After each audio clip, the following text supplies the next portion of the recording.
کړله. تاسو ماشومان کتلي سپینو کپړو کې سپینو پټکو سره ښایسته میلونه یې چولي دي په قطار باندې د سلو نه سوا هغه ماشومان ناست دي چې د هغې سینې الله د خپل کتاب دپاره مختص کړي دي او الله هغې ته توفیق ورکړه چې په خپلو سینو کې د الله کتاب محفوظ کړي. د هغې په دې سیرو باندې داسې نور دی، داسې رڼا ده، داسې معصومیت دی په دې سیرو باندې لکه د فرښتو په شان معصومیت.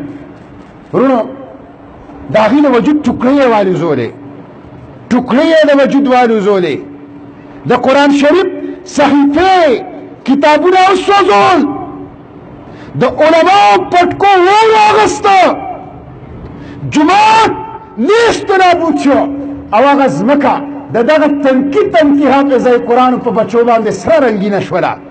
دا ظلم چلته نشي هېرولی، دا نشي هېرولی. زه امریکې ته وایم د یو حافظ قرآن انتقام به ستا نالو. دا د رسول الله د امت بچي، دا ظلم چرې نشي هېرولی، چرې نشي هېرولی.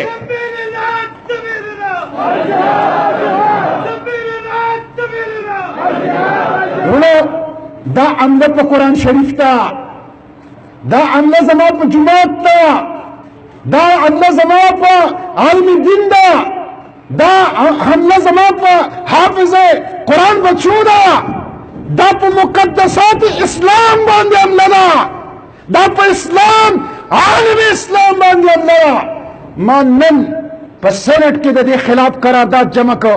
پرون صاحبزاده طارق الله صاحب په قومي اسمبلی کې د دې خلاف قرارداد جمع کړی دی.